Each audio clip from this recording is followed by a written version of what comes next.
7 Landfrauen aus 7 verschiedenen Regionen der Schweiz. 7 Bäuerinnen, die gerne ihre Gäste verwöhnen. 7 Nachtessen im Wettbewerb um die beste Regionalküche.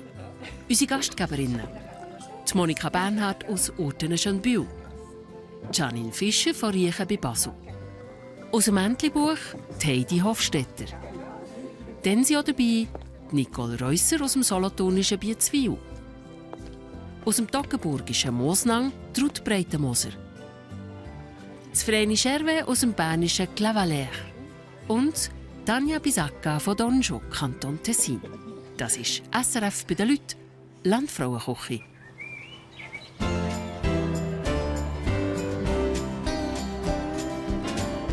Die Meiersalp liegt auf 1131 Meter im Toggenburg, gerade an der Grenze zum Zürcher Oberland. Da oben ist das Reich von der Ruth und dem Mario Breitenmoser. Vor 7 Jahren haben die ehemaligen Poststellenleiter aus Mosnang die Alp übernommen und sich damit einen langjährigen Traum erfüllt. Hasi, hopp! Hasi! Ja, schau mal da. Fein. Unser Herzenswunsch war immer, mit Dia oder Alp und so etwas machen. Ja, darum sind wir irgendwann auf der Alp gelandet. Bi, bi, bi, bi, bi. Ja, bi, bi, bi, bi, bi, bi. Ja. Die Hühner hat Ruth vor dem Schlachthof gerettet. Eier geben sie nämlich immer noch. Ja, fein. Jeden Morgen füttert Ruth ihre Kleintiere.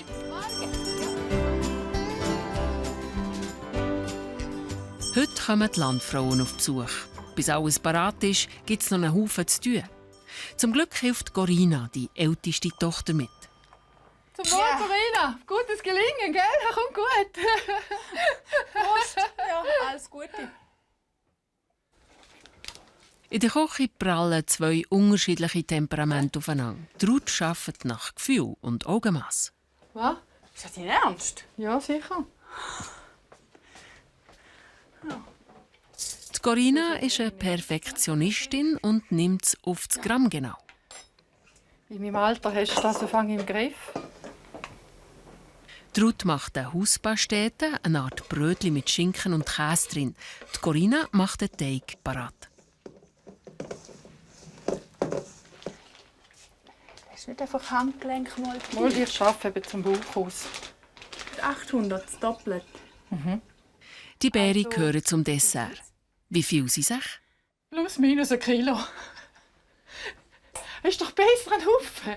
Kommt da die oben. Ja. Nein, das ist viel mehr wie 1 Kilo. Nein, ist ja. Wir brauchen das, was wir brauchen. Etwa 1 oder 3 Kilo. Die Beeren werden kurz eingekocht. Der Pastetli-Teig kommt in die Förmchen. Aber dann tu die doch gerade schon aufs Backblech. Tu und ich? dann Folie und dann Tu stellst du ich? es in den Keller. Ja, genau. Bild, die überlasse ich dir. Die Rollenverteilung zwischen den beiden Frauen scheint noch nicht ganz klar. Schmeckt super. Ja, das ist noch Heu. Du. Heu in der Küche. Ist das echt zum Dekorieren?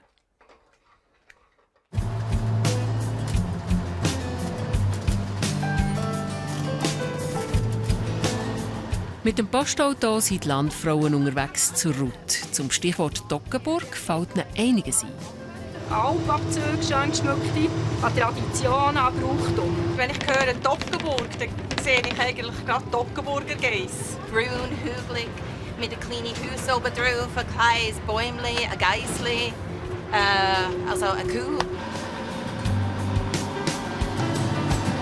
Und wie kocht echt Ruth? Kochtechnisch nehme ich an, dass es wirklich ganz einfach ist, weil sie auch in der Alpen sehr einfach kochen muss. Sie kocht ja auf dem offenen Feuer. Ich denke, sie hat auch nicht die modernen Hilfsmittel wie einen Kombisteimer oder so zur Verfügung. Ruth, ihre Hauspastete sind in die Förmchen abgefüllt. Jetzt kommen sie in den Ofen. Die sehen ein bisschen trocken aus. Die Ruth hat vergessen, Eier dran zu tun. Wieso sagst du das erst jetzt? Ja, weil du bist Wieso sagst du das erst jetzt? kochen. Das ist alle Retto, Ja, sicher doch nicht alle Retter. Nein, die haben wir die gleichen Fernchen. Hey, So viel zur nochmal. Konzentration, gell? Die sind gerade schon eingefettet. Dann halt wieder zurück in die Schüssel. Jetzt soll sich die Corinna darum kümmern. Aber Eier ist ja nicht so verrückt. Da wäre es jetzt schon schade gewesen, wenn es da gefehlt hätte. Die ist trocken. Also, ich gehe einen Schritt weiter.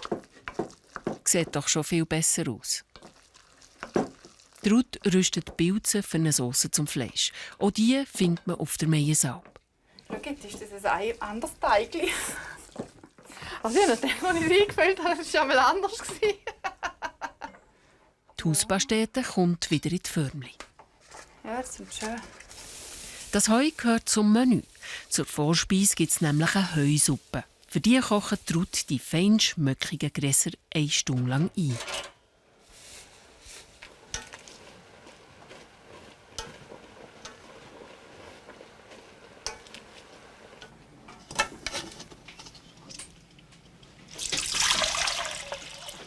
Der Sod wird vom Heu abgeleert. Der Geruch ist aromatisch und recht intensiv.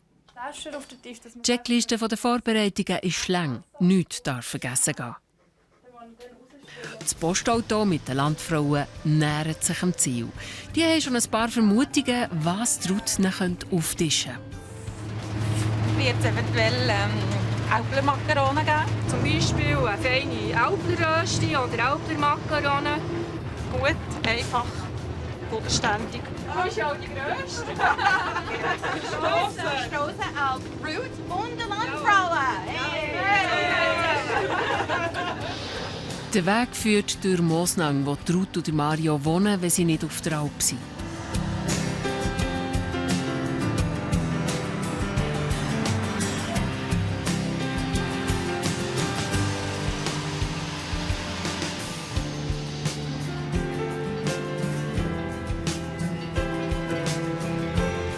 Ankunft zu Libigen, unterhalb der Meyensalp.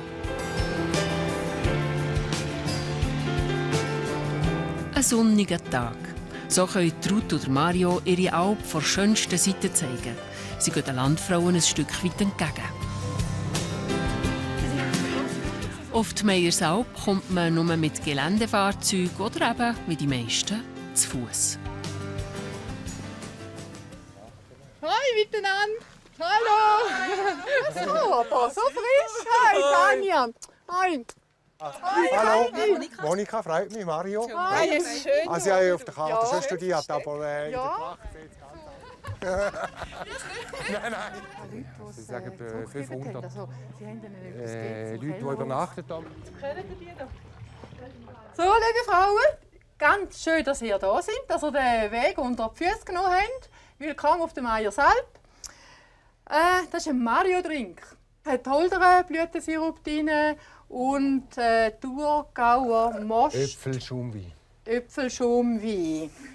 Und dann haben wir noch ein bisschen Käse gemacht und unser Birnenbrot. Zum Wohl miteinander, zum Wohl Monika, zum Wohl Tanja. Das Birnenbrot, eine typische Toggenburger Spezialität, ist selber gemacht. Ich schätze es nachher umso mehr, wenn du rum bist. Ja, Corinna, ich glaube, wir müssen. He? Ich hoffe, ihr Frauen habt auch einen grossen Hunger mitgebracht. Wir sind schon, wie lange am Kochen? Schon, einen Tag. 10 Minuten. Viel Spaß mit Mario. Wir züchen uns trocken in die Küche. Okay? Macht's gut. Tschüss. Tschüss zusammen. Merci.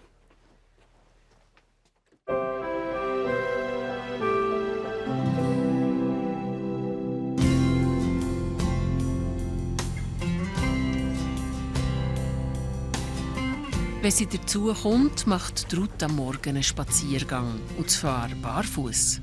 Die Tage sind häufig hektisch. Da genießt sie den ruhigen Moment.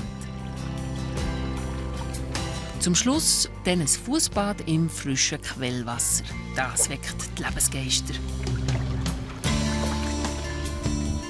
Das ist ein Hotpot, ein Badefass. Das gehört zu den Angeboten auf der Meyensalp. Der Mario heizt ein. Bis das frisch eingefüllte Wasser körperwarm ist, geht es manche Stunden.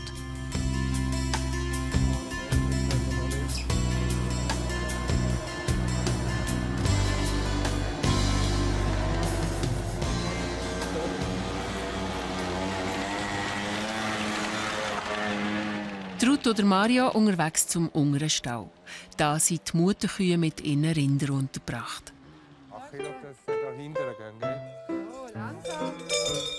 Langsam. 21. Wegen dem schlechten Sommerwetter hat das Gras nicht recht wachsen. Die Tiere fingen fast nichts mehr zu fressen auf der Weide. Das ist der Grund, dass sie dieses Jahr früher von der Alp runtergehen müssen. Bald ist es soweit. Komm da. Auch der Garten von der Ruth hat unter der Kälte und dem Regen gelitten. Ei. Ja, da merkt man den schlechten Sommer. Nein, wie nein. Ich bin nicht so Gitti, mag es noch geben. Brokkoli ist auch nicht der Haufen. Ich bin ein Salatner. Ja, da gibt es nichts Schlaues draus. Ja, schade, aber es gibt nächstes Jahr wieder etwas. So schnell gibt die Ruth die Hoffnung nicht auf. Der hält nächstes Jahr. Aber für das Landfrauenessen muss sie das Gemüse jetzt einkaufen.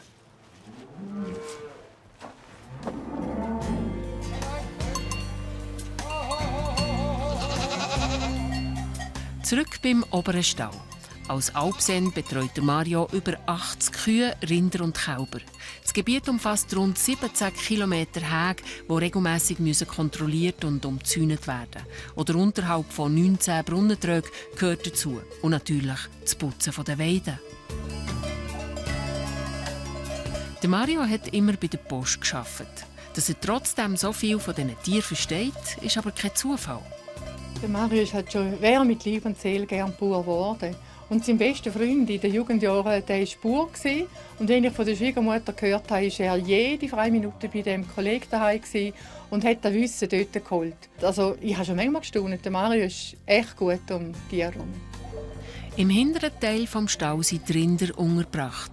Im vorderen Teil ist ein Massenlager eingerichtet, das gerade letzte Nacht der Schulklasse hat übernachtet.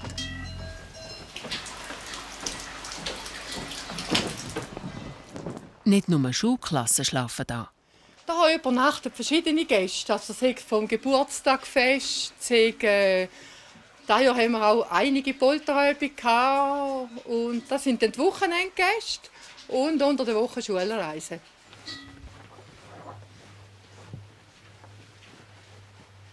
Wir machen jetzt einmal noch Küssenschlachten zu Abend. Ja, aber es ist herzig.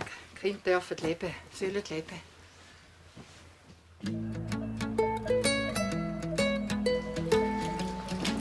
Heute ist ein Regentag, einer mehr.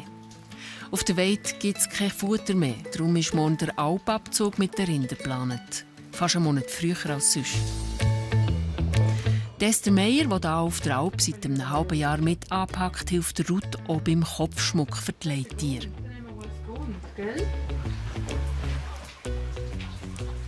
Das darf es einfach nicht sein.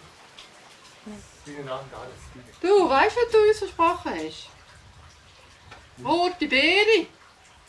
Kannst du uns die ein bisschen gut noch holen? Ich weiss, es ist nicht das schönste Wetter, aber die fehlen.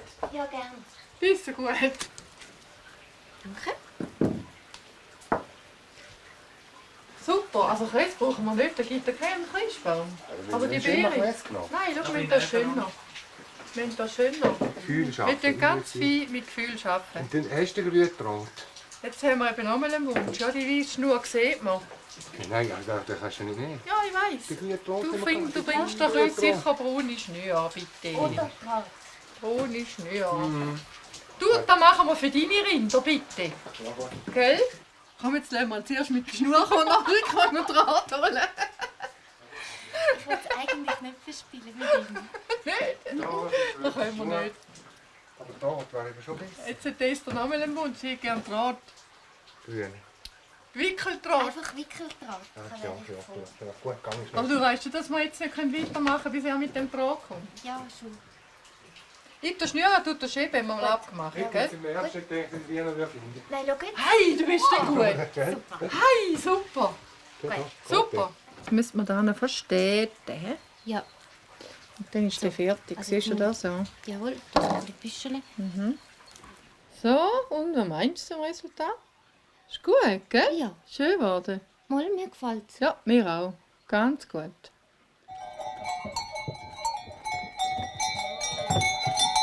Der Schmuck für einen Alpabzug ist bereit. Ruth treibt ein letztes Mal die Rinder auf die Weide.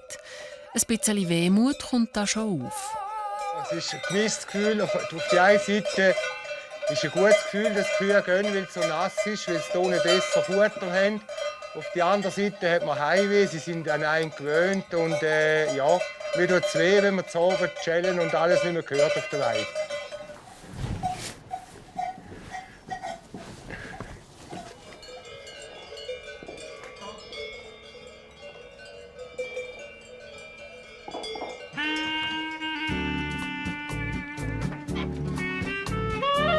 Nach dem verregneten Tag gönnen sich Mario und Ruth ein Bad im Hotpot. Das körperwarme Wasser bietet ein besonderes Erlebnis mitten in der Natur.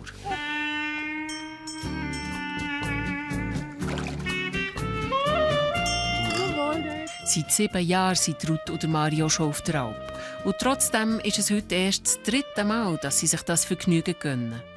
Es ist etwas Wunderschönes, hier im Hotpot zu sitzen. Aber die Gäste haben bei uns natürlich Vorrang. Und die Gäste wissen auch, dass da etwas Schönes ist. Wir haben Gäste, die sind bis am Morgen um 4 Uhr im Hotpot. Und dann gehen wir nicht mehr. Dann ist es auch für uns zu spät. Nach 39 Jahren Ehe kennen sich die beiden gegenseitig. Ruth ist eher die Triebfeder, sie hat die guten Ideen. Ich bin eigentlich eher der Bremsklotz, der eher wirtschaftlich denkt und denkt, ja, das geht nicht. Aber zusammen gibt es eine gute Mischung und wir haben eigentlich bis jetzt Erfolg gehabt. Der Mario findet jeden Vorschlag, den ich bringe, das erste Mal nicht gut. Und dann muss man richtig so ziehen und schleppen und so. Etwa mal taucht er auf und etwa mal bleibt er stur. Wenn sich die Ruth jedes Mal durchsetzen würde, dann wären wir wahrscheinlich im Konkurs, das stimmt. Aber zum Glück kann ich sie dann überzeugen, braucht zwar Zeit und Geduld und halt auch Verständnis, aber sie hat auch die guten Ideen, bringen uns auch viel zum grossen Glück. Also mehr weder das Schatt und im Großen und Ganzen bin ich eigentlich stolz, dass sie diese Ideen einbringt. Und ich bin halt ein bisschen in einem engen Horizont aufgewachsen und das wirkt sich wahrscheinlich schon aus, aber zusammen, wie gesagt, klappt das gut. Gegen Abend tut es endlich auf. Hoffentlich scheint die Sonne morgen beim Alpabzug.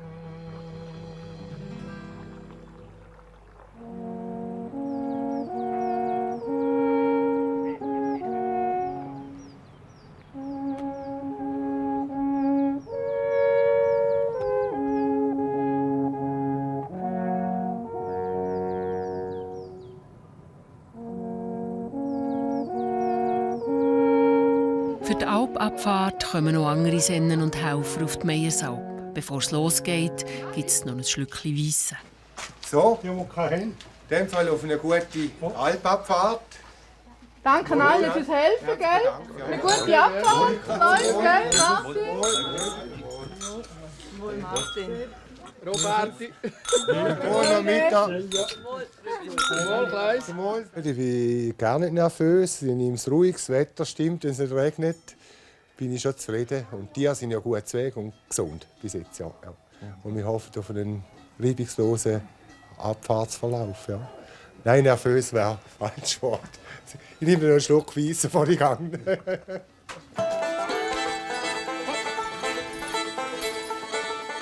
Die 3 Leittiere gehen als erstes. Ruth und Mario wissen jetzt schon, dass sie die Tiere, die sie gerne bekommen haben, vermissen. Aber jetzt geht's los. 2,5 Stunden sind es bis nach Mosnang.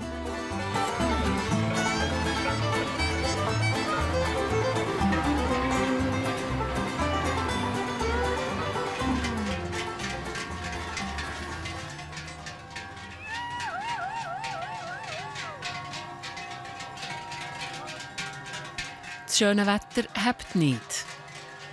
Als Trost wird die Ruth von ihren Grosskind begleitet auf den letzten Metern durch Mosnang.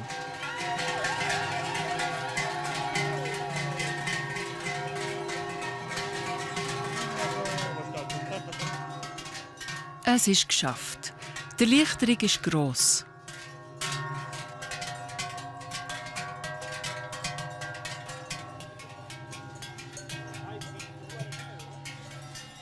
In Mosnang können die Rinder von ihren Besitzern abgeholt werden. Wenn Ruth daheim ist, macht sie Wäsche und erledigt die Einkäufe ins Alpenrestaurant. Heute kauft sie auch für die Landfrauen ein. Hallo miteinander. Ich komme meinen Rehrücken holen. Habt ihr einen parat? Ja, den habe ich gerade parat. Und das ist wirklich ein Sommerbock von unserer Alp? Ja, gerade von dir dort oben, von der Super, Alp oben runter, ja. super. Darfst du mir gerade sagen, was du da gerne hättest oder wie viel? Oder? Oh, da muss ich schon alles haben. Meine Frauen laufen die Uhr, weißt du? Wie viele sind die denn? 6. 6. Ja. Man muss ja. da brauchen schon. Gell, da mögen schon essen. Gefüllt, Ja. Als nächstes geht es in die Käse. Hallo miteinander. Ich komme noch die Sachen holen, die ich bestellt habe. Sollte ich noch einen Kaffeerahmen haben? Den Käserahmen, gell? Den Kaffee? Ja, genau, gerne. Ah ja, genau. Den Käse für die Vorspeise und das Apero hat sie schon. Fürs Dessert braucht Ruth aber ganz viel Niedeln und Anken.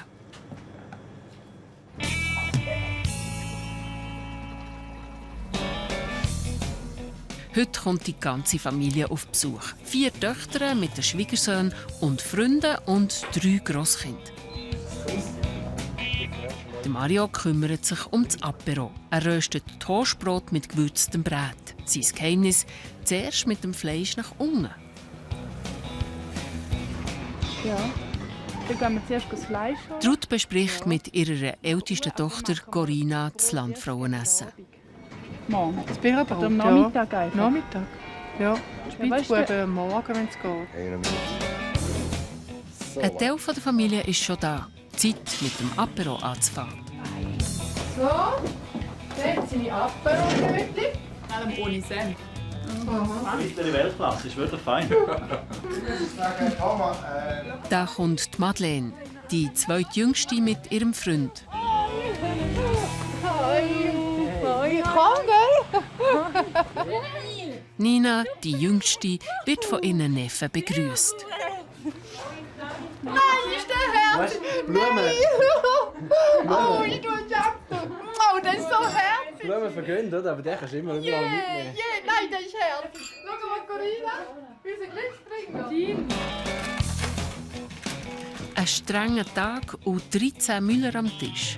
Da muss es schnell und einfach gehen. Spaghetti sind immer etwas Feines. Zum Schluss taucht auch noch das letzte Grosskind mit seinen Eltern auf. Die Katja ist die zweitälteste Tochter.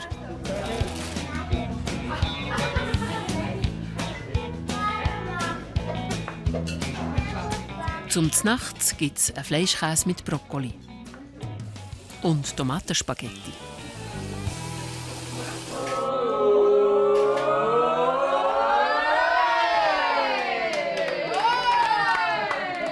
Der Salat steht schon auf dem Tisch. Jetzt kann es losgehen. Wir können mal anfangen zu schütten.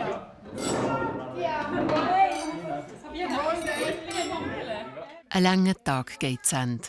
Morgen Morgen geht es dann wieder auf die Alp rauf.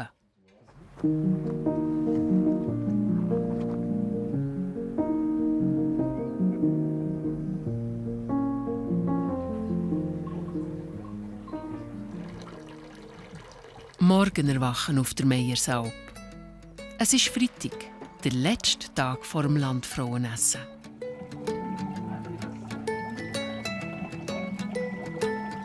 Ruth und Mario bringen neue Vorräte auf die Alp. Auch der wird gegessen. Über jetzt ein bisschen schöner oder wirst du? Nein. Kannst du den nicht? Das ist schon ein bisschen schwer. Ja, hab's.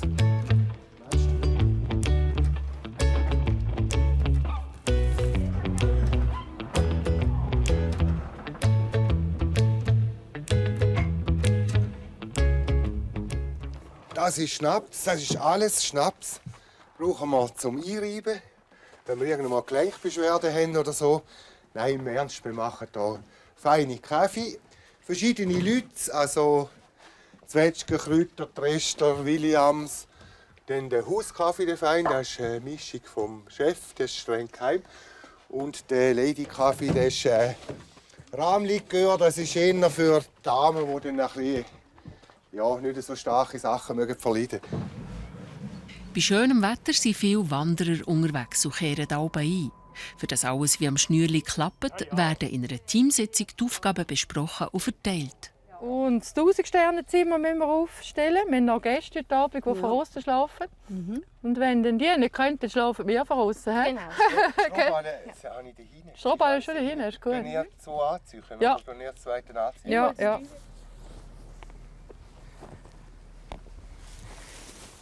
Das 1000-Sterne-Zimmer. Eine Übernachtung unter einem freien Himmel mit Blick auf den Mond und die Sterne. Weil es da oben kein Fremdlicht hat, ein besonderes Erlebnis. Wenn das Wetter stimmt. Und das stimmt heute. Darum strömen gegen die Mittagszeit Haufen hungrige Mägen ins Alpenrestaurant von der Ruth.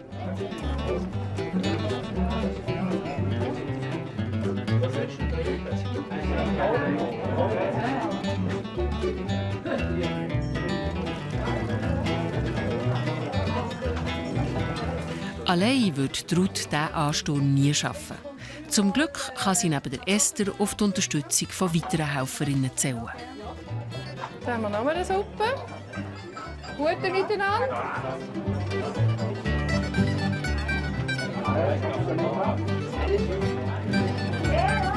Ja. Oh, das ist recht ein guter, gell?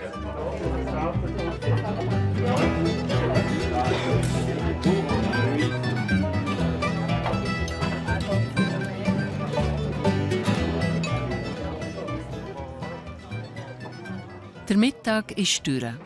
Die Wanderer ziehen weiter. Höchste Zeit, mit den Vorbereitungen für das Landfrauenessen anzufangen. Die Ruth will mit einem aufwendigen Menü überraschen. Und das, obwohl es auf der Meiersalp eigentlich nicht einmal Strom gibt. Aber es hat ein Notstromaggregat. Und das ist manchmal nützlich.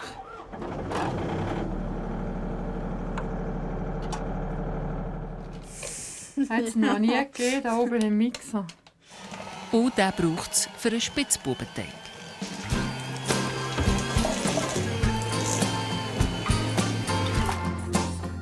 Mit Zwetschgen und verschiedenen Gewürzen mischt Ruth Zutaten für einen Konfi, der auf einem gekochten Apfel zum Rehbock serviert wird.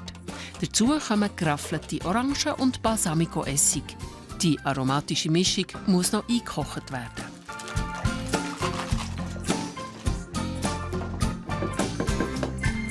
Als nächstes macht Ruth einen Spätzleteig oder Knöpfleteig, wie man im Toggenburg sagt. Das ist im Fall Lamm. Ja, das ist ja nichts. Sicher nicht. Unterdessen fährt Corinna mit dem Ausstechen der Spitzbuben an. Das ist gar nicht so einfach. Das war meine alte Förmchen schon noch gut. Du.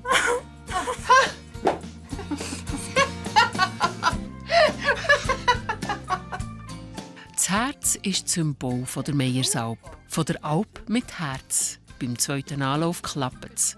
Echt wegen dem Glückskäfer. Was kannst du mal suchen? Die Schaumkehle. Ruth kocht die Knöpfchen vor. Am Samstag will sie sie nur noch anbräteln. Wenn man vorsichtig backt, bringt man etwas her. Ja. Die Spitzbuben gibt es zum Dessert und zum Kaffee. Die Tischdekoration muss auch noch gemacht werden. Das Thema ist Alpenromantik. Weißt, jetzt würde ich dann noch ein paar rote Beeren drauf tun. Und etwa 3 Sonnenblumen vielleicht. Aussen in der Mitte. Und Silbertisteln etwa 1, 2. Gut. Oh, das ist schön. Für einmal sind Mutter und Tochter wie ein Herz und eine Seele. Ja, aber dann musst du dort auch noch eine haben. Das ist schön. So. Und weiter geht's in der Küche. Die Vorbereitungen ziehen sich bis in den Abend hinein. Ja, schau jetzt, genau. Geht.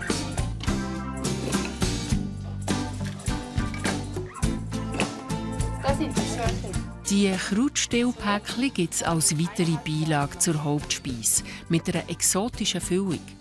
Datteln sollen für eine Überraschung sorgen.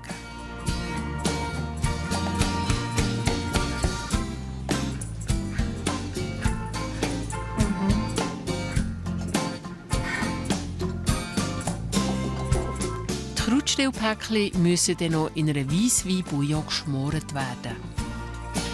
Eine Toggenburger Spezialität ist der Schlorzi-Fladen mit einer Füllung aus pürierten Törtenbeeren. Das wird höchstens. Willst du nicht rundum? Nein, ist zu wenig. Aber die Spitzen sind nicht schön. Da siehst du noch voll. Ich habe gerne, wenn man das sieht. Ja, aber der wird höchstens schwarz. Das hätten wir einen Teig kaufen. Der verkeilt er nur, wenn es noch schön Nein. ist. Und schon kiffeln sie wieder die beiden. Der Guss besteht aus Vollrahm, Halbfettquark, geschlagenen Eier, Vanillezucker, Zimtpulver und geriebenem Muskat.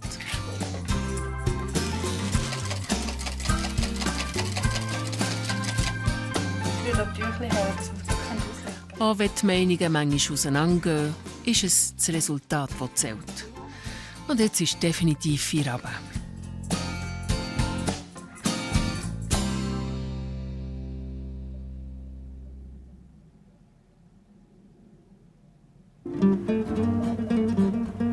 Wir sind zurück im Samstag, am Tag vom Landfrauenessen. Nach einer Führung mit dem Mario durch die Meiersalp werden die Frauen ins Alphöckli geführt. So, liebe Frauen, da wäre das Höckli, dem sagen wir das Alphöckli. Und da haben wir für euch Tische. Die ein Tischkärtchen. Zum Wohl zusammen. Merci. Ich mache Heusuppe und tue den Steller vorbereiten. Ja. Ist das gut? Ja. So, Ja, genau so. So Genau. viel etwa. Genau. Die Hauspasteten sind fertig gebacken. Die gibt es zur Heusuppe. Die Ruth präsentiert den Landfrauen das Menü. Also, ich hoffe, mit eurem Urlaub habt ihr auch ein bisschen Hunger mitgebracht, gell? Wir sind ja am Kochen. Als ersten Gang bringen wir eine Heusuppe mit Hauspasteten. Das ist nicht so eine trocken, also es ist ein Brötchen, aber mit ein bisschen Schinken und Käse drin. Als zweiten Gang gibt es einen Rehrücken. Hat jetzt halt leider ein Reh weniger in unserer Gegend, aber mit Spätzli und einem Krautstillpäckchen. Und zum Dessert bringen wir noch einen Waldbeerenschaum mit einem Stock Schlorzi-Fladen. Liebe Frauen, jetzt wünsche ich euch aber echt einen guten. Danke.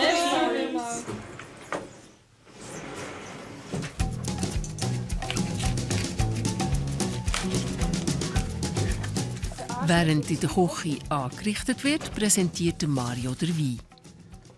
So, liebe Landfrauen, darf ich euch den Wein vorstellen. Wir haben hier einen Ottenberger. Ottenberger aus dem Grund, weil wir hier keinen einheimischen Wein haben. Und vom Hocker hier oben sehen wir den Ottenberg her. Also wir sehen auf den Rebberg. Ist ein Blauburgunder, frisch abgepresst, ein sogenannter Federweiss. Darf ich den euch einschenken?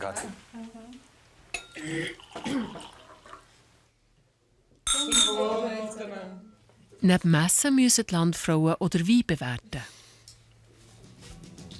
Es darf kein Tropfen, weißt du, auf dem Rand. Ja, komm, es wird gescheit oder kalt werden. Du hast es ganz diagonal so ausrichten. Papi, aufpassen, es rutscht auf dem Heu. Wir müssen genau so in der Diagonale sein und gerade heben.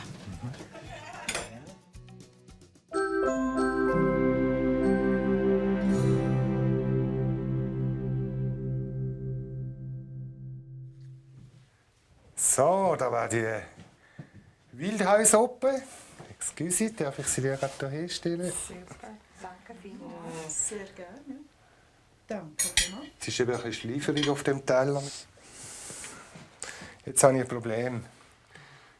Excuse, darf ich sie noch schnell kehren? Ja, tut mir leid. Ich habe die Suppe zuerst verkehrt hergegeben. Ich konnte sie nicht gut trüllen, sonst rutscht es mir runter. Danke für die Mithilfe.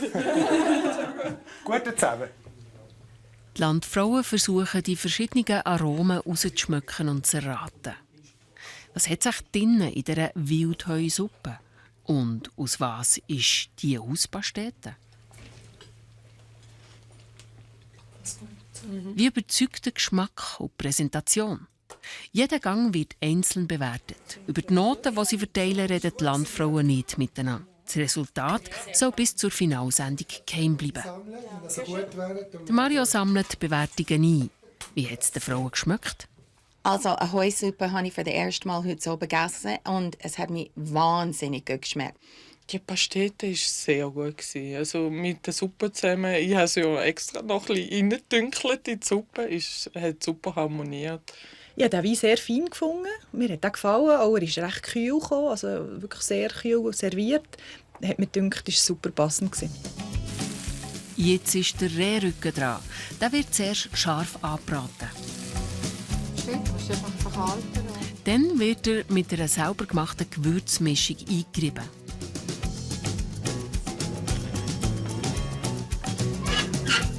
Und schliesslich kommt er zum Niedergaren auf den Grill. Für das er nicht zu heiß hat, lässt Ruth den Deckel einen Spalt weit offen. So, liebe Landfrauen, darf ich euch den Rotwein vorstellen? Selbstverständlich haben wir auch einen Notenberger ausgewählt. Fortissimo heisst der. Ist ein ähnlicher Wein wie ein Amarone von der Herstellung her. Der Weinbauer tut die Trauben beim Obstbauer teeren, 3 Tage, und dann werden die eingelegt, also dass sie so verschrumpft sind. Und dann 2 Wochen mit Flüssigeis gekühlt und dann können sie ab ins Eichenfass.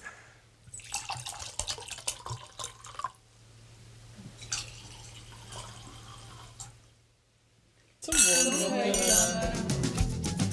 Krautstillpäckchen kommen in eine Sud aus Anken, Weisswein und Bouillon. 10 Minuten, würde ich meinen. Das Fleisch ist schön rosarot. Hoffentlich haben es die Frauen gern. Dazu einen gekochten Apfel mit der Zwetschge Balsamico Confit oder Pilzsauce.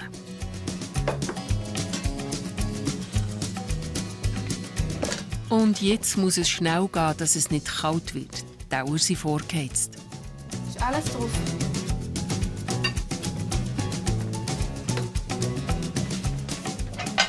Koch, ich wünsche dir einen guten. So. Wow. Gut. Kann ich dir etwas sagen? Gut. Das ist schon gut. Ist der schon heiß gewesen? Entschuldigung. Vielen Dank.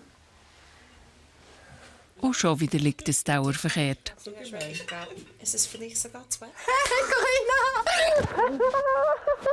Wie unnötig. Super. Ist schon eine Anspannung. Ist aber. Jetzt müssen Sie nur noch sagen, es sei nicht gut gewesen. Oder wir haben etwas vergessen.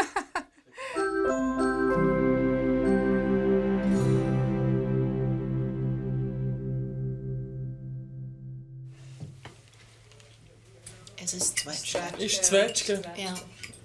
Und wieder probieren die Landfrauen, die Zutaten rauszuschmücken. Da ist Marschbrötchen rein. Appenzeller Marschbrötchen. Ja, im Fall noch etwas. Täglich. Der Hauptgang wird bewertet.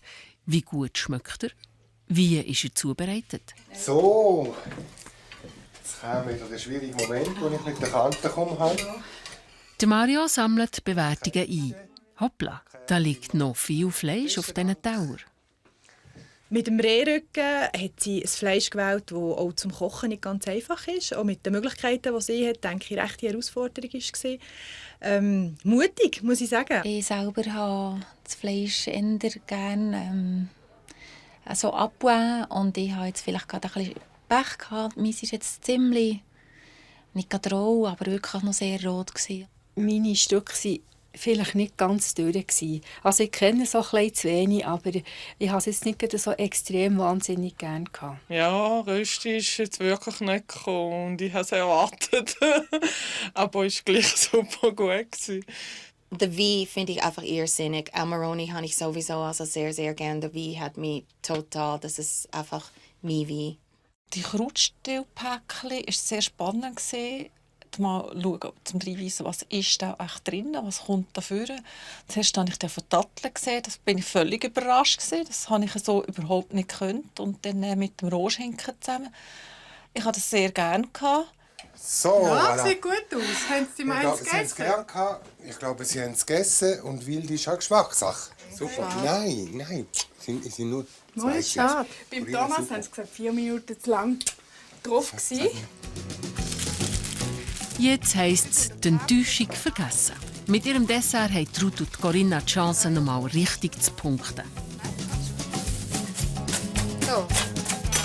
Die verdrückte Merengue gehört zum Waldbeereschaum. Dazu gibt es den Toggenburger Schlorzifladen, der jetzt fertig gebacken ist. Feiner wirkt schöner.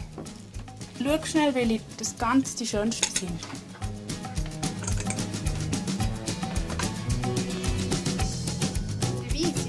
Als erstes kommen die eingekochten Waldbeeren ins Glas. Für oben drauf gibt es eine Mischung aus Quark, Niedeln, Eier und Vanillezucker. Dazwischen eine Schicht Merengue. Das alles zusammen ist ein Waldbeerenschaum. Stärkekuchen, Heidelbeeren.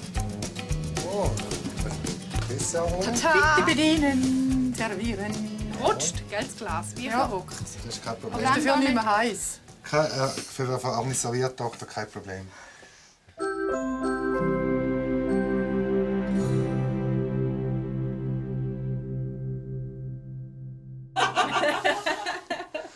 So.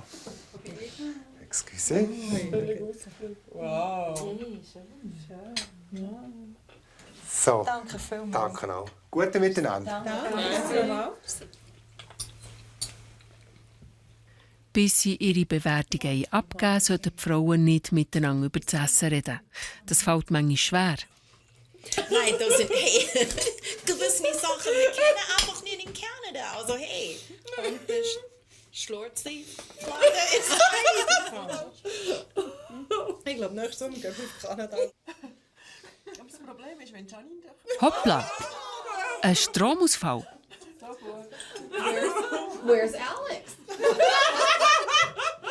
Der Alex ist der Beleuchter vom Fernsehen.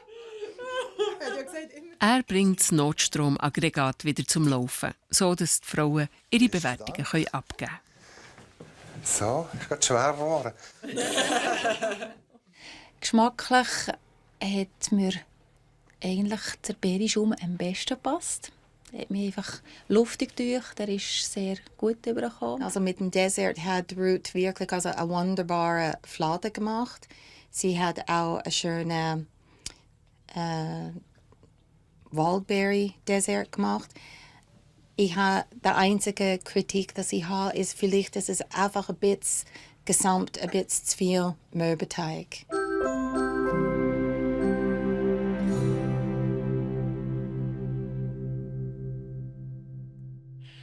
Die Ambiance war dahin, richtig Elbla, also mit dem rot-weiß Kariato und mit dem Heu.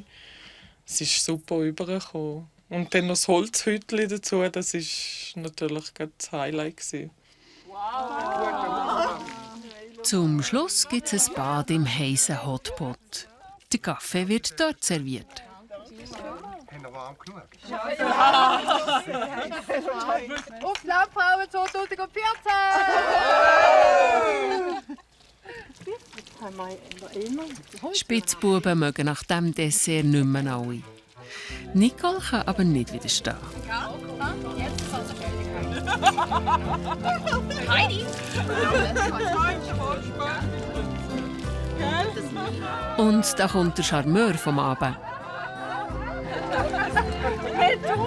Aber Mente. Aber du hast keinen Platz. Jetzt hast du gesagt, es hätten etwa 10 Platten. Das ist ja mit du musst in die Mitte stehen, wie der Hahn kommt. Nächste Woche ist Verena Scherwe aus dem bernischen Clavaleyres an der Reihe. Wer gewinnt, kommt in der Finalsendung vom 8. November raus. Ja,